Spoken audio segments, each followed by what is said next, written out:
2019. Have we been properly posted, Lynn? Yes, we have. Okay. Opportunity for citizens to address us. No one is in the room signed up.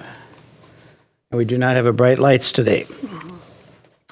We have action item approval of the minutes from our October board meeting.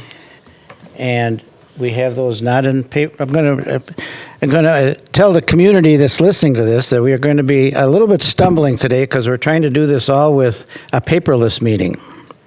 More or less all of it with a paperless meeting. So, one of the things that you should have someplace on your is the minutes.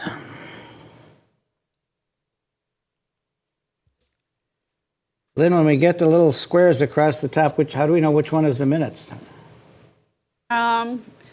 You can click on the squares and it will come into a list view. Naming, like starting out with minutes or whatever might be helpful, and then have the date and things after in this context? Because the first one I got is the public participation. You may need to scroll through and take a look at the policies. It depends on how it populates in your drive. For instance, in my drive, the first thing on there is the October meeting minutes. Item 2A, October meeting minutes. Yeah, so you can see item 2A, and then UTS would be your minutes. Item 2A on here.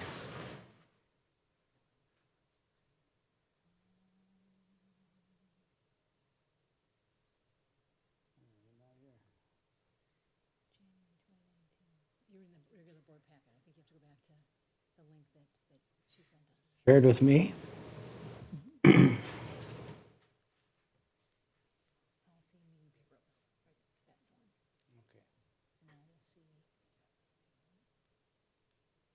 Here, in this view, you can see the minutes. All right, we have the minutes. Okay, minutes for the October meeting.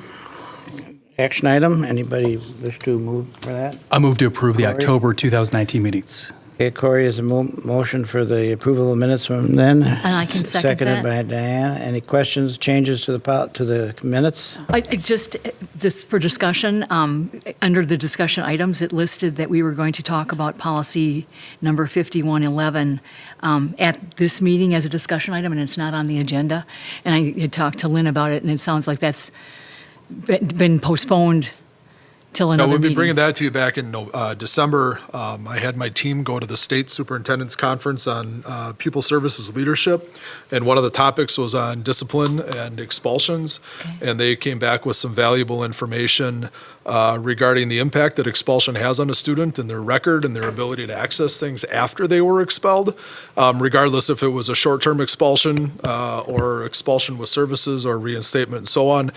They got back from that conference last Friday, so in preparation for this meeting, we decided to hold off on that item until December. Okay. And the other item, policy number 8462, said that we would be talking about the child abuse and neglect and administrative guidelines at the November meeting as an action item, and I believe it's still on the discussion. Right. Correct. That was based off of additional comments from board members between last month's meeting and this month's meeting. So you just more clarification from the minutes to the reality. So, but yes, I approve the minutes because what we said at the time is good. Okay, any other questions or changes? Seeing none then, all in favor, please say aye. Aye. Opposed? 3-0 then. Thank you. Okay, so that gets the minutes out of the way.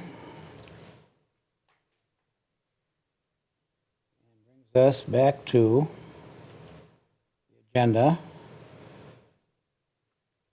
Brings us to the no information items for this, and we are going to have discussion items on policy 0167.3 for public participation at board meetings, and 8462 child abuse and neglect. That's one just asked about.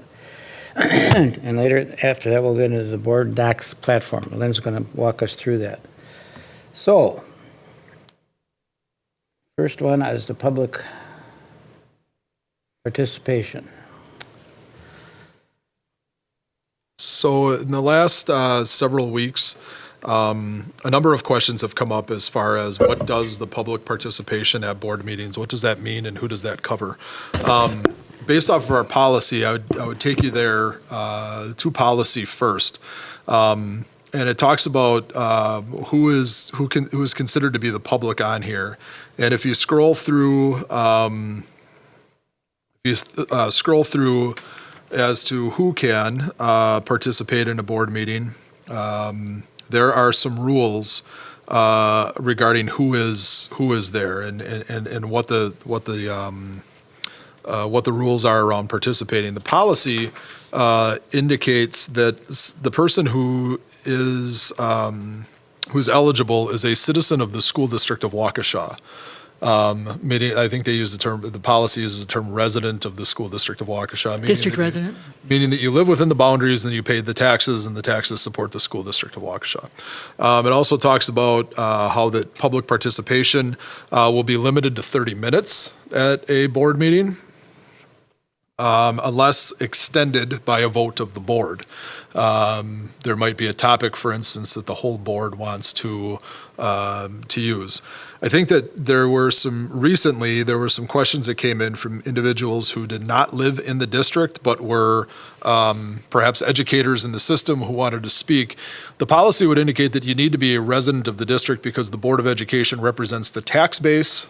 It doesn't represent any other interest. It represents the tax base in the community. So that's what the policy indicates. The other thing that happened in the meeting was that there was an individual who overtook the technology in the room and more or less did a presentation that was not agendized at the board meeting. They started to show slides within their 3-minute period of time. And so what we're coming to you and asking is, are we going to adhere to what the policy says, which means that you're a resident of the school district of Waukesha, which means that we'll limit it to 30 minutes, that perhaps we talk about topics that are only on the agenda, which are limiting factors as to what can be discussed? Or is the board going to want to rewrite the language that is in this policy to say that virtually anybody could show up at the meeting and speak to whatever topic they want to speak at? Or do we want to take a look at public participation in the board meeting under two umbrellas? The first being a area where it is the opportunity for citizens to speak, and those citizens then would be residents of the District of Waukesha. They are our tax base, the base that you represent. And then there's another area that people could speak at where it is citizens who want to address topics of the board. And under that section, citizens, regardless of if they live in the district or not, could come and address the board on a topic that is on the board agenda. So for instance, using last board meeting as an example, people could come in and for 2 minutes talk about the middle school schedule because it was agendized on the board meeting. But somebody who lives outside of our district, for instance, couldn't come in and speak on any old topic that they wished to address. So I guess it's out there for you guys as a committee to begin to discuss. There are some, last meeting there was somebody, again, who took over the technology in the room and was broadcasting to the homes and on the... What meeting is this? This was the board meeting last Wednesday. There was a person who started showing a presentation, and that presentation is recorded and also broadcast in the meeting.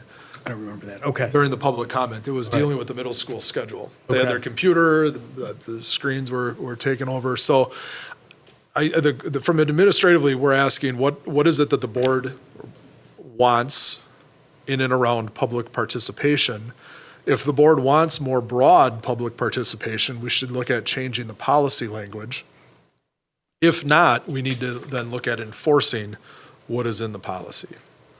And so we're bringing it to committee to have a preliminary discussion about it. I know there's something that probably would be a bigger topic for the whole board to discuss and to weigh in on. And then also there are limits that we want to put on as far as the use of the technology.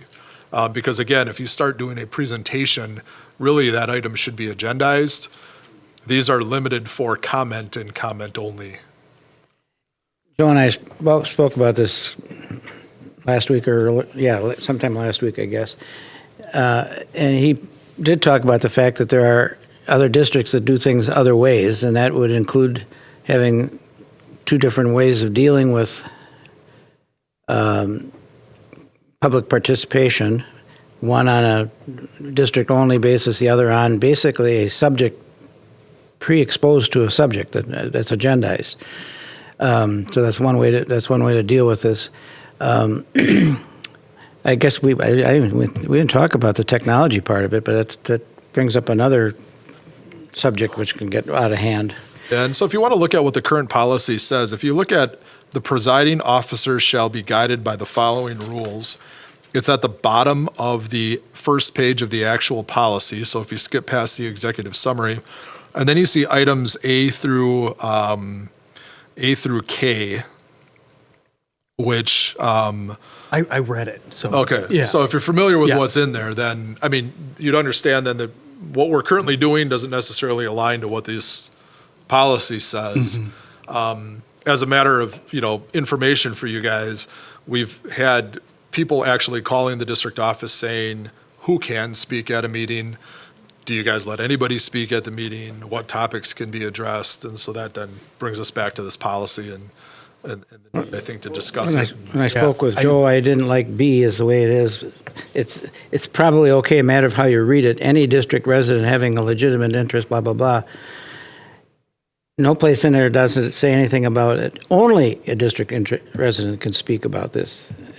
I guess it's a matter of how you read that. We don't have a big difference on it, but that's one of the issues that I had. Where's that 30 minutes thing? I forgot about that. Towards the bottom, I believe. I guess if I may, Jay. I'm sorry. I read this. J, yeah, it's 30 minutes is in J. We're an elective board. I think transparency and openness is obviously of utmost importance. If someone wants to come to each board meeting or every board meeting and talk about the same issue again and again and again for the next 2 years, I think it's our duty to sit here and listen to them because we're a public board. I don't think there's a need to agendize specific issues. I mean, there's certain individuals we all know will come and talk about certain issues every board meeting. A little bit of change. I think if we hold to the restriction of only district residents talking, and if we had held to that since I've been on the board, I would have missed out on a lot of good information. There was an alderman that spoke from Milwaukee. There was an individual who spoke from a security agency. There was some other individuals who I just don't recall. I think they can add insight and information. The more information to us, and particularly me, helps me make a better decision. And if the public is motivated to talk and have 30 people lined up here and talk for 2 or 3 minutes, and it's going to take more than 30 minutes, I think we as a board are obligated to sit here and listen to it. I know long meetings are not fun, but if the public is going to take the time to show up and speak, and it means we have to sit here for an hour to listen to them, I'm of the opinion we sit here for an hour and listen to them. They've taken the time to write. Probably typically they write it out and they spend a lot of time and effort into doing that. I know there's been some issues with shortening up the time. I don't support that either. I think if people plan on speaking for 3 minutes, I understand why it has been done in the past. It makes sense for efficiency's sake, but we're a public board. If people want to sit here and tell us the same thing time and time again, I fully support their ability to do that. So I guess in a broader sense, I would suggest we try to go through this and make it more applicable to what we're doing now. Because I think we're pretty, I don't want to say loose, but I think anybody that shows up can talk and talk about the same thing time and time again. They could bring up new issues. I get the idea behind if someone outside the district wants to talk about something, we should agendize it. But I think it's too inflexible. I think if someone has it in their mind that it's important enough to come to us to discuss something, no matter what it is, we should give them the 3 minutes or 2 minutes. Regarding the technology, since my neck doesn't move, I don't think I even noticed that at the last meeting. But no, I agree with that. That should be prohibited. We should somehow block or somehow, if we see that, shut it down. It gives an unfair advantage to that person over the general public. I think that addressed your concerns. There was another issue in here that I saw when I read it earlier today. Oh, to agendize an item. Such requests will be subject to the approval of the superintendent and the board president. I guess if we're going to get into it, I'd suggest that should be and or. I respect both those individuals. They both have always made good decisions from what I've seen, but I'd hate to have someone from the public come to the board president or the superintendent, and one of them tries to say, well, that's not good enough, but the other person, whether it be the superintendent or the board president, says that is something that should be on the agenda. I don't think either one of them should block the other from putting something on the agenda. Frankly, I don't think that'll ever occur, but I'd hate to have policy language that allows that. So I think I addressed your points. If I missed something, let me know. I think the only thing that I would ask the committee to consider is who, in fact, you're responsible to as a Board of Education. Do you feel that outside interests should be able to weigh in on your decision-making as it pertains to all areas that you would have to address? So, for instance, if teacher compensation were on, would you want everybody who would possibly be able to make it to Waukesha on the night of the board meeting to be able to weigh in on it? Or is teacher compensation something that you as a board would want to be representative of the tax base that supports the district? Likewise, the budget that you pass, would you want outside interests to be offering opinion and insight on the district budget that, again, is something that's truly tied to what the tax base in Waukesha values and supports? Likewise, programs that are in the district, do you want people to be in the position where they could potentially publicly influence the board through their public comment that live outside of the district? Or as a board, as a whole, do you believe that you are representative of the dozen municipalities and the 90 or so thousand residents of the school district? And if that's the case, then we have to look at the language and public participation that would support that. I guess I disagree with the premise of the question. I think I understand your point, but I'm crystal clear on who I represent. And you're correct, it's the residents of our school district. But in order for me to fully make informed decisions, I think it will happen, and I think it has occurred, that individuals who don't reside in the district come in there and speak as to certain points. I think one I could think of would be the individual who spoke about private security. I don't know if anybody in the district is best suited to give me that information or give the board that information. I think it's a necessity, and will probably occur in the future, that issues that come before the board may need some outside guidance. It could be someone who deals with finance. It could be whomever. And, it could be, frankly, one of the architects who, for whatever reason, wants to make a comment on it could be anybody that's outside the district. Well, I think it's our job as a board to weigh the importance of that. And I think we're well qualified to say, okay, this person is clearly has a private agenda that doesn't match with our constituents. So we take that with a certain weight. Our job is to assess, I think, credibility and import to whatever information we're given. So I'd rather err on the side of caution, get whatever information we can give. And there is, in the earlier part of this conversation, there was the opportunity to split this into two different categories that you would have. It's the open.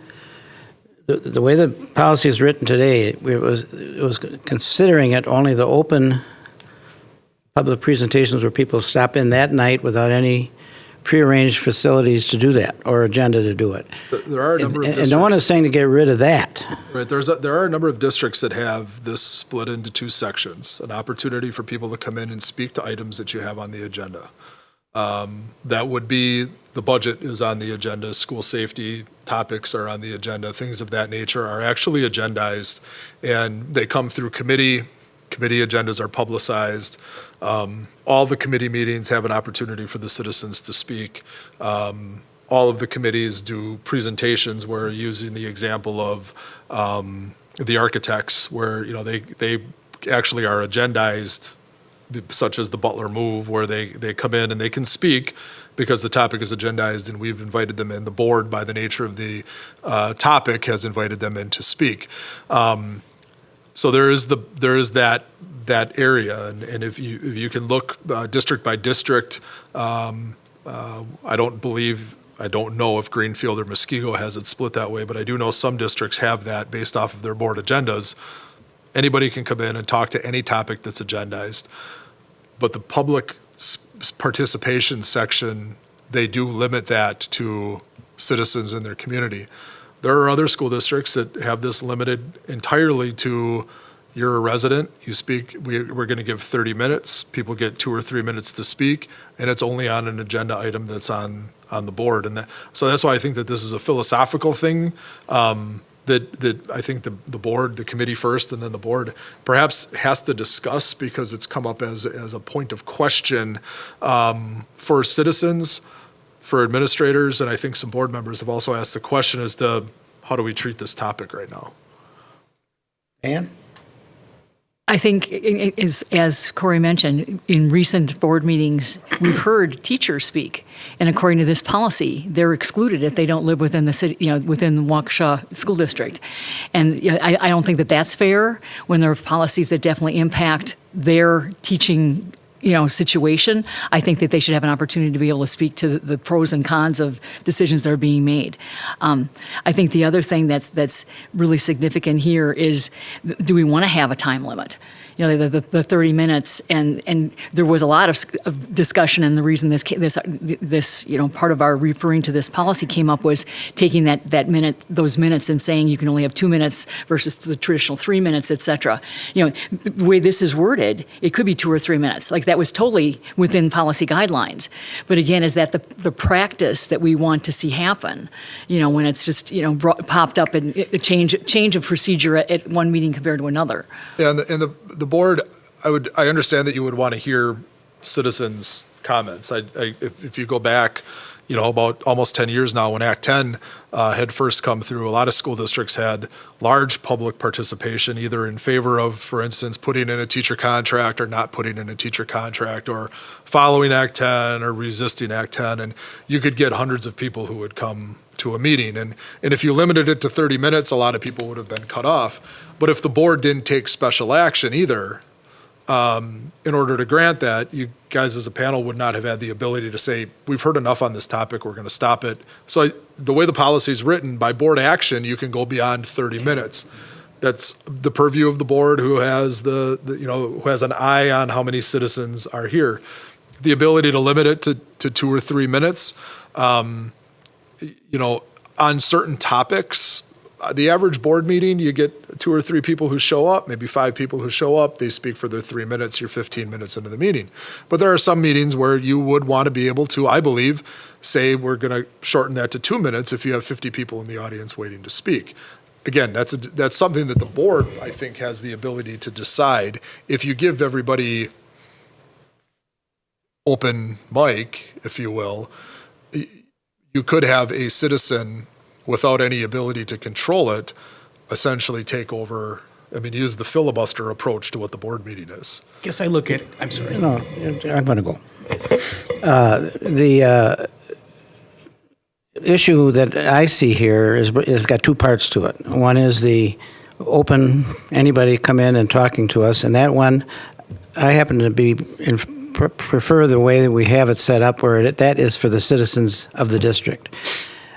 I also agree with Diane about the fact that we can have, and we should have, the teachers have to have an opportunity to speak to us if they are not from within the district, as we've had recently. That doesn't bother me that they come in, but I think that falls nicely into that second category. However we want to define that category, whether it's by an agenda, whether it's pre-signing in or whatever it is, there's a way to do that so that those people, or people from with expertise from outside of the district, physically outside of the district, have an opportunity to come in.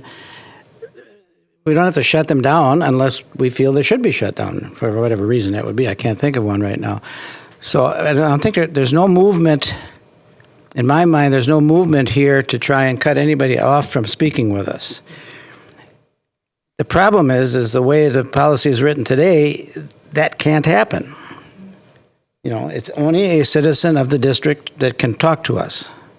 And I don't think we want it to be that way. We want it to be more expansive than that, but at the same time controllable. And I think, that's where we have to look at what are the options, if there's another way to do this. And I guess that's the way I feel about it. I understand the concern about not, we're an open, but we also are a business that has to be conducted, and we have business that has to be conducted. And it might mean that we have to take some kind of steps to close things down. But that's happened. I've been around a long time, and I don't know when it's ever happened that we've had to be that severe about it, except sometimes it is so repetitive that those people really must, if in all honesty, they're getting to the point where they're irritating us, it's not going to help them any. So that's me, maybe my short fuse on that one. No. Thank you. I agree in large part with what you said. I disagree in some of it. As the policy stands right now, and as I read it, a teacher who decides on the morning of our school district general meeting, who doesn't live in the district, wants to come speak with us about something urgent, can't. An expert or a resident of our district who wants to bring in an expert in some area that our resident has a strong opinion on, can't. I think generally speaking, the policy should be encouraging as easy access for district residents to present their thoughts to the board. I am strongly of the opinion, and this is the last I'll say because I think I'm repeating myself already, if 180 people show up at this board meeting or a board meeting and each one wants to be heard, even if it is repetitive, they're doing it for a very good reason, and we should give them the respect of listening. And even if it is a subject which we have heard about 50 times, sometimes it's the 51st time that makes a difference. So that's just where I'm coming from. So, That's all right. Okay. I think it's really important that we leave it open for an expert to be able to come in. When you gave the example of the police officers, from Marquette, I think that insight, it would be a real shame to not allow experts that someone knows that they could bring in to be able to share with the entire board some information that could help us make a decision on, like a delayed starting time because of the studies that have done on the sleep of young people, or anything like that. That we obviously don't have enough time to be able to all be experts on any given topic, and to say no, that we're not going to allow them to bring in that type of a expert witness per se, I think is a real shortcoming of this particular. If they don't live in the city of Waukesha, then too bad. You're not going to listen to what they have to say. Yeah, I really think that that's a real shortcoming of this policy that does need revision. We all agree on that. But again, controllable. Well, and I like the idea of saying that maybe not just a half. If there are more than enough people here, like if the 3 minutes time 10 isn't going to work for 30 minutes, we need to address it as a board to extend it, or decide to take. There's like 15 people who signed up, then we're down to 2 minutes each. I think having some kind of time guidelines isn't a bad thing. That is in there now. We're allowing 30 minutes in the agenda for this, and if it's going to be a group of more than 30 minutes, we need to, as a board, decide how we're going to handle it on site at that moment. I think that that's fair. Okay. Right. I do know that with this last occurrence, or one of the most recent occurrences, there was some concern after the meeting that kids or students that show up, they've prepared for 3-minute Right. speech, and then for them to know within about a few minutes they got to pare that down is hard. Yeah, that was- So, it's just we'll work through the kinks. I'm sure we'll figure it out. Everybody's good and well-intentioned, and I know that was a well-intentioned decision to do that. It's just we got to figure out how to do it maybe a little. Well, the thing we've agreed to is the existing policy is a little bit short of what it needs to be to get the things done that we would like to see done. We all want to see open public conversations come to us from people within the district. And I believe we all want to see if there is a reason that a person would be coming to us with some specific item, something we're dealing with, something that's in the agenda, that person could come from outside of the district, but that would be in a different cluster. Now, okay, we still have some differences on whether or not we would have a lot of people or not a lot of people. We can get to that, but what I'm seeing is an opportunity to maybe rewrite this policy into the 2 opportunities to hear from the public.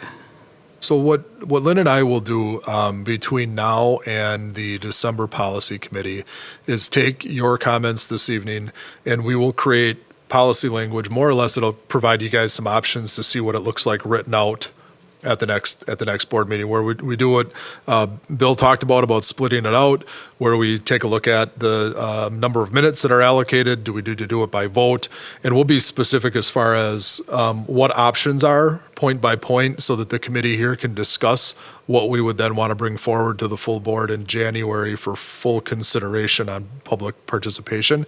What we'll also do is maintain this as a discussion item for the full board Good. in December. And when we work with Bill on, the script, we'll talk about what some of those options are, and we'll make sure that we really capture what we've discussed here this evening, so that the full board has that as some background, and then can have a discussion in December. Okay? Yes. I think the other part of this policy that I found was the need for the presiding officer to speak up if the comments are turning out to be directly addressed to someone on the board, to a specific individual. Even our superintendent, making statements that, the kinds of things that they do, aren't honest or whatever. It's like that should be cut off, like immediately, and not let them even go on with, the statements that are really not of any positive nature, but of just a negative comment type of situation. And I think the same thing was true when we were going through some of the discussions earlier on. There were, this person said this at this, kind of subcommittee meeting, and this person said that at this subcommittee meeting, and really railing them over the coals for things that had happened. And it's like, this isn't supposed to be a one-on-one bash session. And I really think that we have to enforce that, or make it as part of the little script that says, if you make comments that are derogatory towards an individual on this board or on our administrative staff, this is not the venue to be doing that, and you can be stopped immediately and even asked to leave. I think I understand what you're saying, but if someone can come in here and criticize our actions, they can say, I think what you did is absolutely wrong because of this, but they can't use abusive or profane or, I think, insulting language. But if someone wants to come in here and say, you screwed up, and this is a terrible decision because of this, I think that's different than I just don't want to. They could bring negative comments, but I don't think they should be insulting or abusive, I guess. I think that, to use it just kind of as a reference point, when the safety resolution was being discussed, there was some public comment at that time that was targeted at individual board members. And based off of what is currently in policy, some of that conversation or some of those comments could have been limited, because you guys as a board have the authority. As individual board members, you represent an opinion, and that's where I think, to get down to what the heart of public input is, it's to give a individual citizen's opinion as to what's going on. But you as a board still need to be able to speak freely so that the board itself can come up with a good decision on whatever the topic is. Those public comments can sometimes be so direct, and to use the word in here, abusive, that may limit how an individual board member would want to weigh in on topics in the future. And that is then when public comment is detrimental to a well-functioning board. So I do agree with that particular point, and those are some things that we can emphasize going into the board meeting next month, and some options that we can take a look at as the policy is considered in future months. It's in here, but we haven't really enforced it. Correct. Personally abusive, obscene, well, we haven't had obscene, but we've had irrelevant, Abusive. certainly. Okay, you'll work on that? We will work on that. Excellent, thank you. Then we have, if I can get back to it now. See, it's easier to turn the pages. Okay. We might want to break the rule and have a printout of the agenda just to make it easy for you for guiding the meeting. Sorry about that. This is a test to see whether an old dog can really learn a new trick, isn't it? That's fine. Okay, so we have 0167.3, no, excuse me, 01, child abuse, 8462, child abuse policy to look at. So going back a couple months at the full board, the request was made that the district add language in to the policy or the administrative guideline that talks about how the board directs administration to ensure that all staff are trained annually on the requirements around reporting of abuse and neglect. And Lynn and I have worked on that language. When we talked about it last month, it's up to you if that's what you guys want in the policy. We do it anyway, so it makes no difference to me if you're adding it to the language or not. It was a matter of choice for the committee. So we talked about that last month, and there was a general feeling, I believe, from the board that you guys would like us to add that, or from the committee that you guys would like us to add that policy language in, which we will do. Right after that meeting, there was an email that came in that I think Mr. Baumgart and I were included in that talked about putting the staff discipline expectations for if you don't report. And so, I come back to committee on that. I mean, when you look at staff discipline around this, there is an expectation that the staff follows all of the policies, and we train the staff on those policies that directly affect their job. We have policies that talk about staff misconduct and how we would go about investigating those things and determining if in fact there was misconduct, and then what the appropriate discipline would be. And our HR department handles those policies, through any of the other administrators in the district. There is law that actually says that you can be punished by up to $1,000 fine and 6 months in jail for failing to report abuse and neglect. So what I would ask the committee is that if you want this language in, that's the first question, does the committee want us to entertain this language? If you do want us to entertain the language, then what we would want to make sure that we do in that statement is to, put something to the effect of, if after a thorough investigation by Human Resources, it was determined that the person who was a mandatory reporter failed to report, then we would start listing the steps towards discipline. Because I think it's too limiting to say that you will be fired. We don't necessarily have the ability to say you'll just be fired for that. We would want to make sure that it was investigated thoroughly, and now, where we're at in the training that we're doing with staff, the expectations and the revisions that we've had to policies when you added the school threat piece, making sure that people truly understand that, those expectations and the things are getting reported. I mean, we're doing the work on the front end. I guess I'm asking you guys as a committee if you want to have the disciplinary piece in on the back end. Being mindful that we have to follow an employee's rights before we would discipline. And you're talking about state statute, and those are the consequences of non-reporting, that's really out of our hands. But from the legal aspect, the 6 months in jail and the $1,000 fine, absolutely. We don't have to have what the statute says here. I think you realize that this is a state law, and if you don't do it, it's beyond, I think it's out of our hands into the hands of the statute books. Correct. I think the question comes down to, though, is do we proceed forward with staff discipline up to and including termination for that? And that's the part that our district would control, regardless of what happened to them in the court system. Our district would control, do we expect then that person is disciplined up to and including termination for failing to report abuse and neglect? Does any of that fit in is it written someplace in our district today? I mean, sometimes I think we can overload some of these policies. We have policies on staff discipline. If you did not report abuse and neglect, we would go to those policies and investigate the situation and the circumstances around that situation. We would just have to connect those. What has to be determined is, are you in fact a reporter or not? Are you the mandated reporter in this situation? Or did you hear third-hand, fourth-hand information, which by the nature of the law, you're not the reporter then. Based off the DPI training, we've talked about that. The DPI training says that you have to have the first-hand knowledge. You can't make a report by proxy, so on and so forth. That's clear from the Department of Public Instruction to us. That's why we would need to do an investigation as to who actually was the reporter in these circumstances.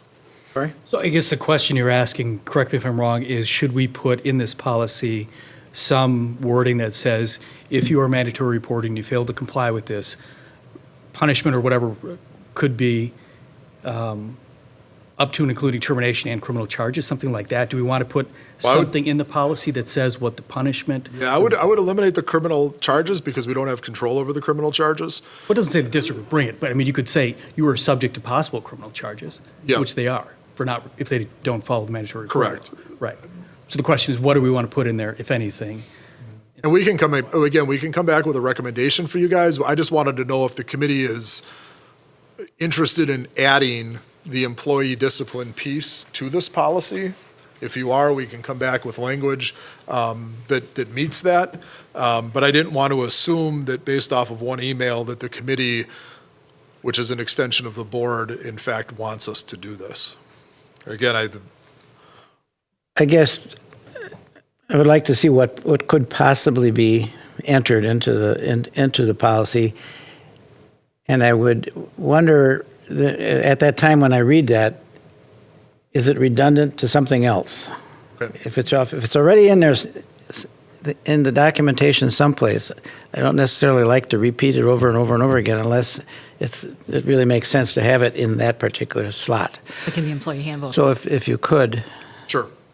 But we can bring back language and then any pertinent policy that would already cover this, yeah. where, by adding the language, you could create redundancy. Is that agreeable to you too, Corey? Yes. Good. All right. We list at the bottom, under the Neola 2019 legal, and then the Wisconsin statutes. That's the statutes. Then my guess is that those statutes are the ones that are including the consequences that you just referenced. Those would be the criminal and civil The criminal. pieces, yes. Yeah. So like I said, we don't have to duplicate that because, as long as you're referencing where the statute, speaks to that, I think that you've got yourself covered. You don't have to try to write down the statute too. That is, redundant. So just to recap, we'll bring back language in a month to you that talks about possible policy additions so that you can consider it. And that we will, we'll also then add the language in that was proposed 2 months ago around the board requiring that administration provide annual training to professional staff on this topic. Which we also do already. Yep, which we already do. And it's saying that it's for 6 months of employment and then at least once every 5 years. Correct. So we're going way above and beyond what this policy is saying, and we should probably reflect what we're really doing. Yep. Yeah. Okay, so we will have that back to you then in December. Okay.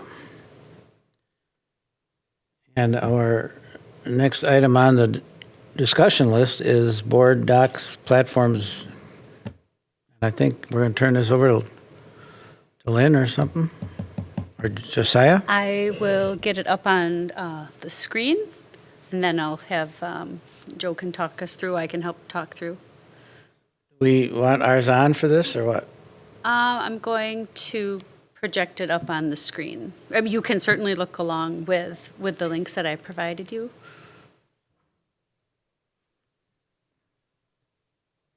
All I got is a page that says board docs. So so this goes back into the email. So Lynn will pull it up and Oh, we'll that's navigate maybe it for better. you.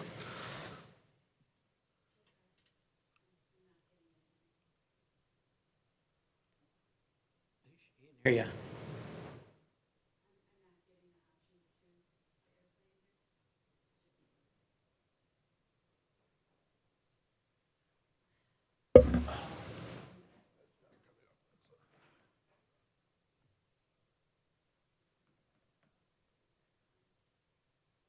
One moment, please.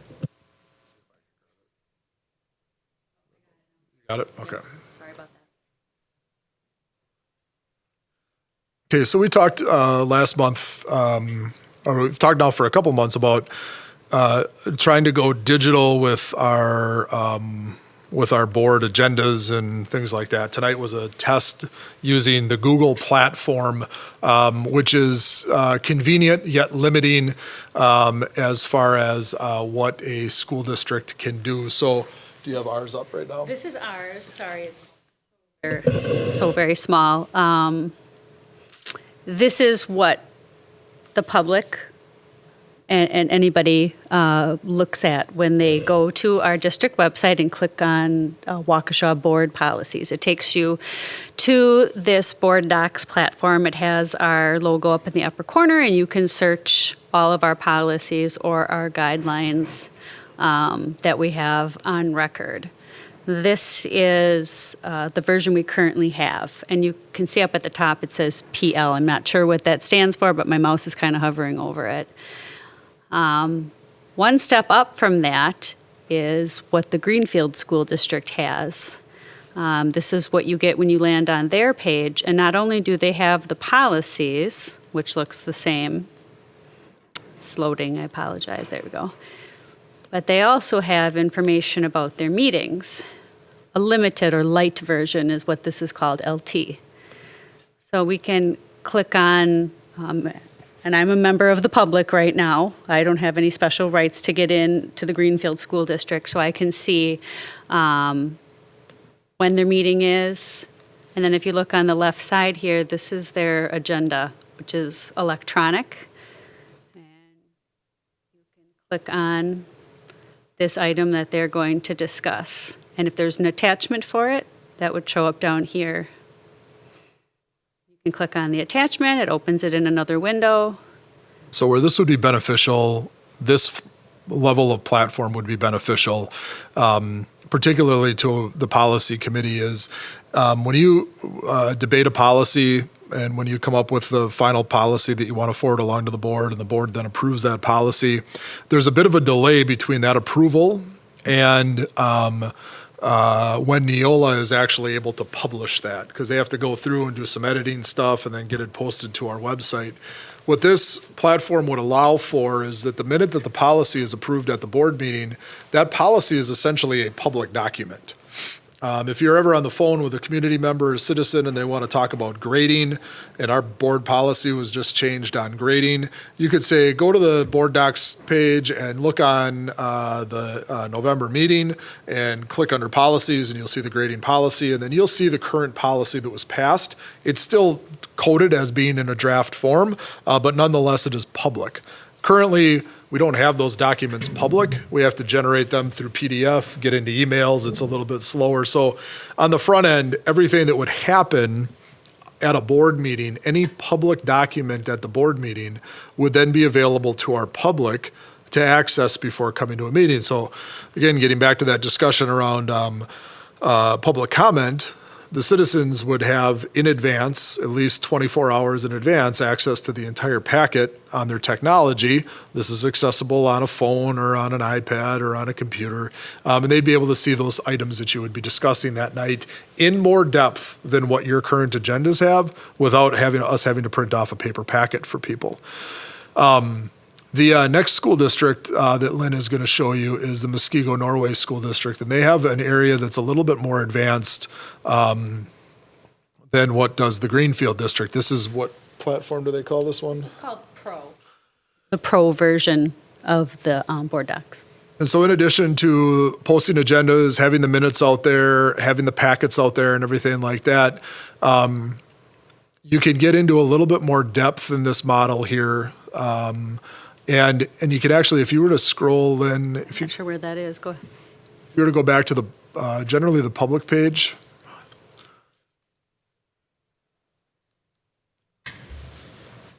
Well, isn't that interesting? Maybe if you go to the Kewaskum School District, please. Here's the main page. Kewaskum? Got it. I'll show you the feature on the Kewaskum School District. I was directed here. Go to Board of Education. Click on the meeting agendas and minutes. Nope, scroll up there. The other green agendas and minutes, right? The other blue. Sorry about that. Right there? Yep. You're going to see enter public site. Please don't enter the public site or authenticate. And if you go to the authenticate website, this is where board members can sign in to the platform themselves.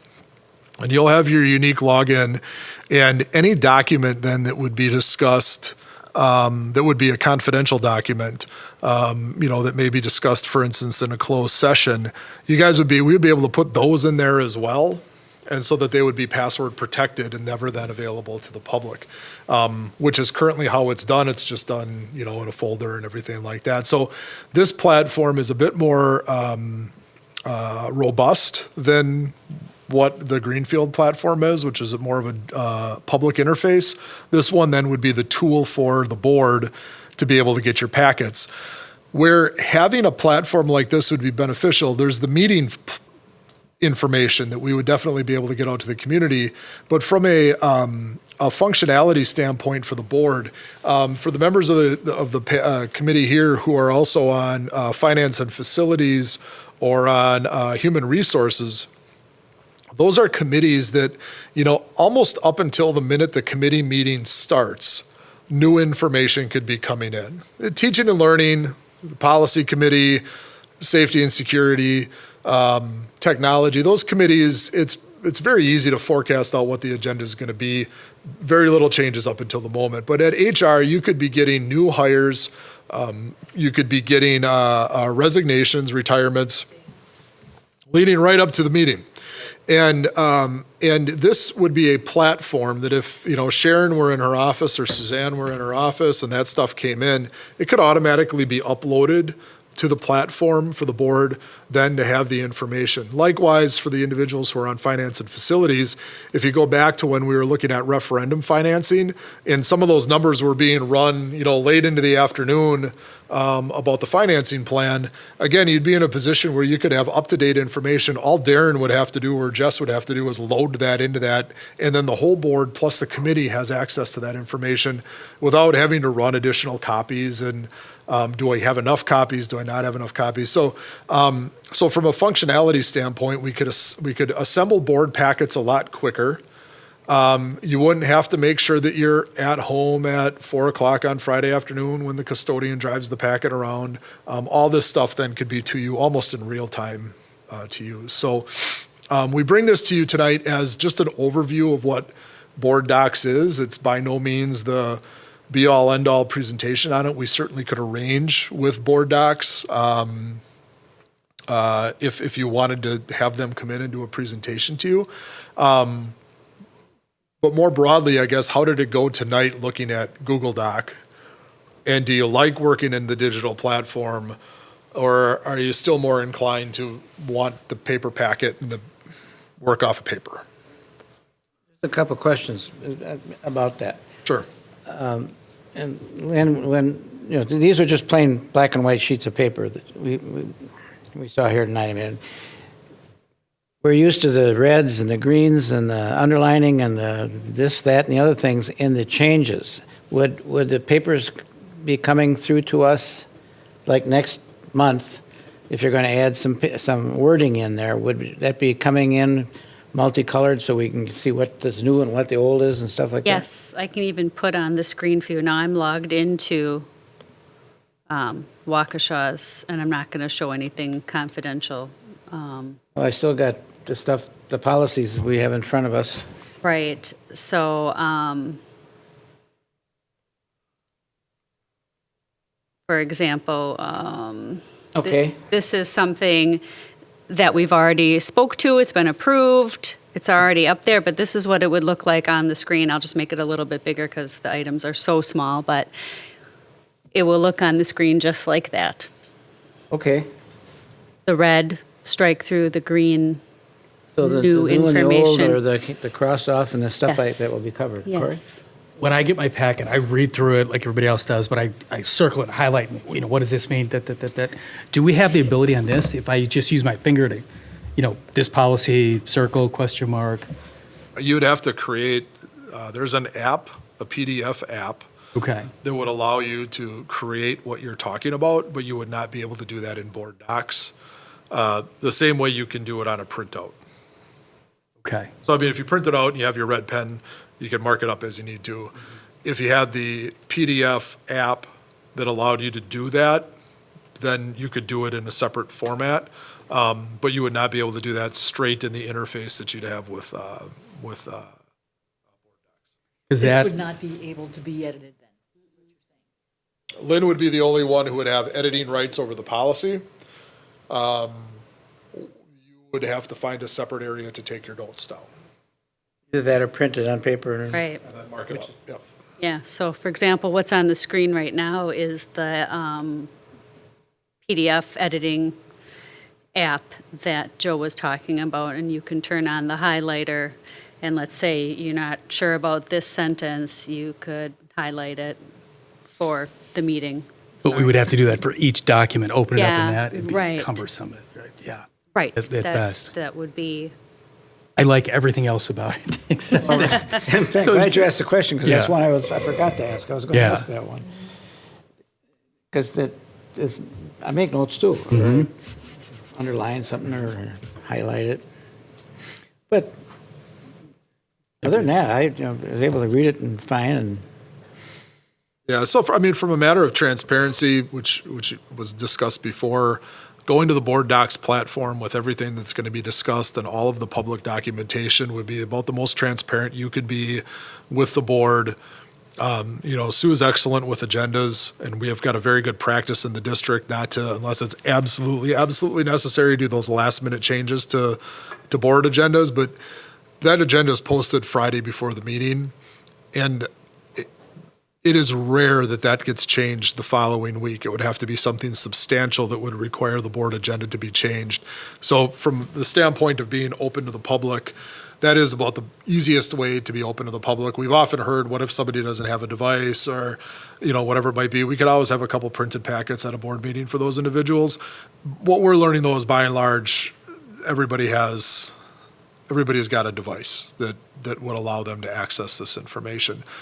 From the functionality standpoint, it's easier to put the packets together. It could be more real time for you as a board to get that information in a timely manner. But the detraction is you don't get to note down on page 3 of the policy that we're missing a semicolon or something like that. You'd have to make note of that. And Yeah, that's my only issue, and it's something I can work around too. Frankly, when I go through this stuff on my device, if that's the way the board goes, I can just print it, and then I come in with my sheets of paper. That's what I The did only- tonight. Yeah, because today I just had one issue with that superintendent and board president, so I just remember that. But if it's a full board meeting and I just can't remember all those things, but I work around it. I think it's transparency far surpasses, the importance of transparency and informing the public far surpasses me not being able to have a convenient way to do my notes. So I figure it out.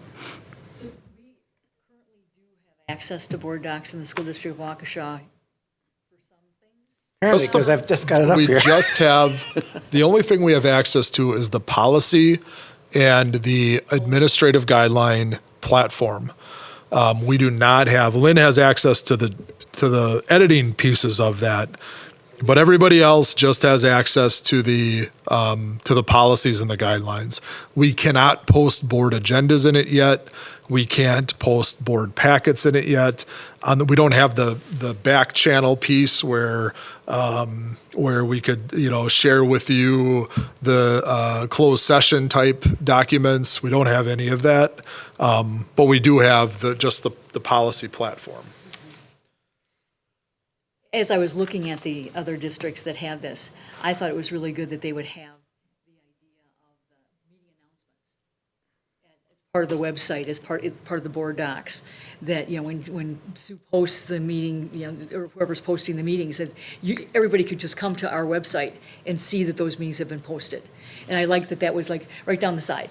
These are all the Yeah. meetings Right that we're here. having in the school district of Waukesha, and here's the agenda. That would be a form of posting that in this day and age when not everybody gets a newspaper to look at a posting, I think it'd be a far more effective way to communicate to the community about what's going on and when the meeting is and where it's being held and all those sorts of things. Yep, and we currently do not have the ability to do that in our platform as it is. So it would be an add-on, and the reason why we're coming to you is it would have to be something that would be a valuable tool to the board. Administratively, we've talked about how can we make this process more efficient for not only ourselves, for Sue and Todd, also for the board, the custodian who drives packets around, and so on and so forth. This would be a tool to do that, but it would be something where we would want your buy-in, because it would be counterintuitive to go down this road to invest the money in the platform and then have every board member request a paper packet, which may or may not, some people may or may not want. That's why we would want support about for 4 this. years ago. Yeah. We did that already. I'm still fine with proceeding with trying to get this to So we'll work. post this as a discussion item at the December board meeting, just to see if there's a feeling one way or another from the whole board. And then we'll work with board docs to try to get somebody to come in and give a formal presentation that we would open it up for the whole board The board. if they wanted to attend, see how the platform works. It's definitely a topic that we've talked about at Technology Committee as well. Yep.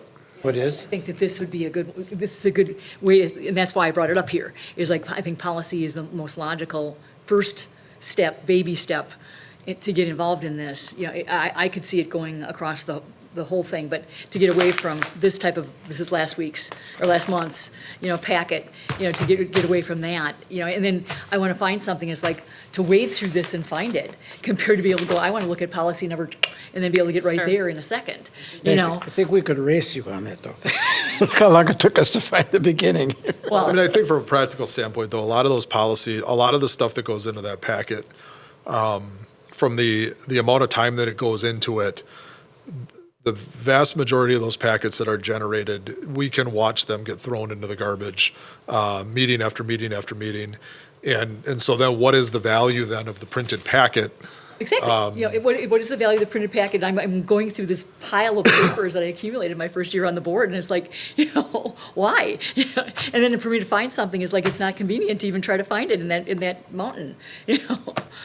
Well, you are allowed to bring that stuff in and let Sue get rid of it for you. In my ideal world, it would be great if I could have my packet electronically, mark it up, and I save it. So 3 months from now, what was I thinking? What was the board presentation? Who spoke? I can go good back. point. Because what I do with my packet when I'm done is I go back to my office, I scan it. So and then if I ever need it, for whatever reason, who knows, but I can go back and say, okay, what was I marking? Who said what? It'd be great. You are scanning it and storing it electronically. Yeah. And that's where you can, like, do the PDFs she's talking about, and do that same thing in the meeting. You can make your notes, you annotate, within that document, and then have that to save, versus a piece of paper that, where did that go? And I just also, I mean, there are, board members come from, a variety of levels of preparedness for meetings.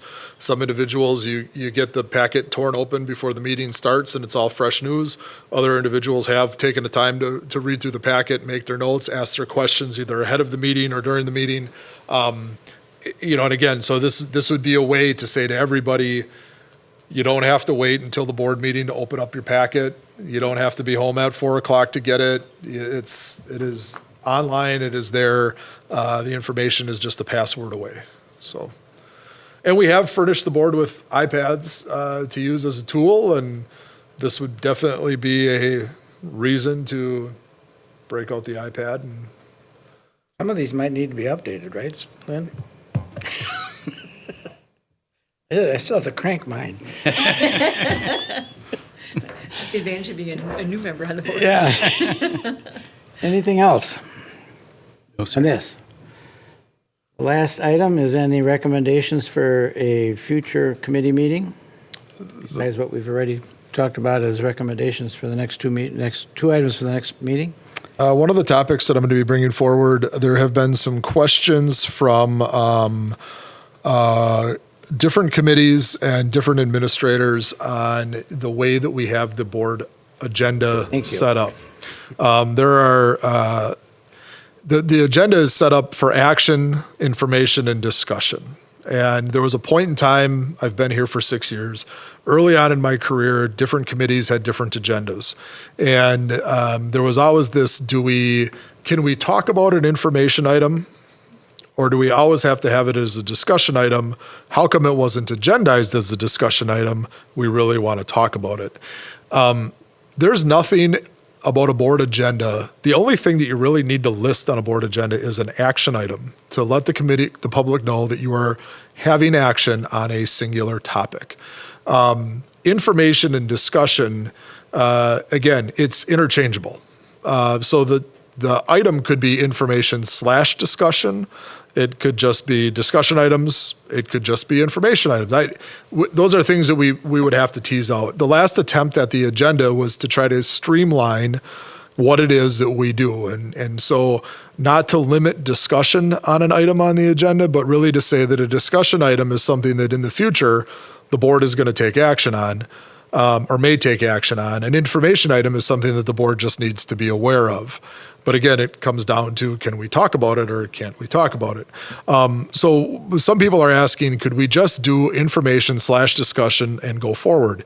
The caveat to that is there has been some efficiency created at the whole board meeting when stuff is listed as information only and then discussion only. Because there are some items that are for the board's awareness that we want to bring to you through committee or at the meeting, but there are items that are administrative in discretion. And they could be bigger items. Do you want to weigh in on those items? Do you not want to weigh in on them? Do you want to question them? So that's really where these things, kind of the evolution of this topic has led us to this particular point. And I've gotten the impression in what I've seen at especially teaching and learning, that it's information 1 month, discussion the next month, and then action the third month. Yeah. And does it have to go through 3 steps? Well, we've been told that the board as a whole prefers to see major items 3 times. So then. So that you guys aren't being surprised. It's been ingrained in me for 6 years now, so that there are no surprises. I've heard at board meetings and I've been told that obviously we don't want to surprise you guys. We don't want to, on the last hour, bring something forward. I mean, I don't believe that that's fair to a board. But the fact of the matter is we can't get pushback then administratively that we didn't know. The board can't say we didn't know when it's been put on as an information item, when it's been put on as a discussion item, and then when it's been on there as an action item 1 or 2 months. I mean, that's been fair opportunity for us to inform you for an informed decision on your part. So that's why it's followed that course. Well, and I look at it as like at the information level, that we're not supposed to be discussing. It's just here it is. But I think that we should feel that we could discuss already at the information and ask questions, that we could be more prepared to discuss the following month. I kind of like that approach, but I would like to be able to ask questions at the information stage. Not necessarily discuss a full-fledged discussion, but at least, knowing that it's like 3 shots at everything, before it's actually going to be a done deal that people have to live with. This comes back every once in a while. I think you were here. I wrote a dissertation, not a dissertation, it was only 1 page long. You had your thesis on it, yeah. And that's what Trying to started. differentiate between discussion and information. The idea being information were things that were presented to the board as information. No need to change anything. But I don't think we ever said you can't talk about it. Whereas discussion ultimately, in almost all cases, leads to some kind of an action. Yep. And and trying to get that through to the 5 or 6 different committees, and the person that puts the agenda together didn't work real well. Because Yeah, some of I them mean- kept coming along with, if it's information, it's this, and And with a formal committee structure, I understand the need to have a detailed agenda. There are a lot of districts that at their committee level will have action items listed, and then everything else is just listed as an agenda item, and it's treated as it needs to be. So for instance, if I was bringing forward to you guys under that format, a policy on abuse and neglect tonight, it may be just providing you guys some information. We're looking at our abuse and neglect policy. Do you have any questions? You may have questions, you may not have any questions. We're on to the next item. It's not listed as discussion, it's not listed as information, it's just listed as a public item that the community knows we're going to talk about it, and the committee then has the discretion to treat it as it needs to. so really what the question was, you guys want to talk about it at the next meeting. Right, so we're going to bring it. It's for tonight. So It's not agendized for tonight. We're going to bring it forward next month for you guys to talk about. I just want you to understand where it's coming from, because this is the 3rd time then in my 6 years that we've talked about action, discussion, and informational items and how the agenda is set up. Good. Bring it on. I will be prepared. Anything else? All right. That would conclude our report. Next meeting is the 7th. I didn't look at the calendar. Is it correct? 17th of next month? 4 o'clock. All right. We are adjourned.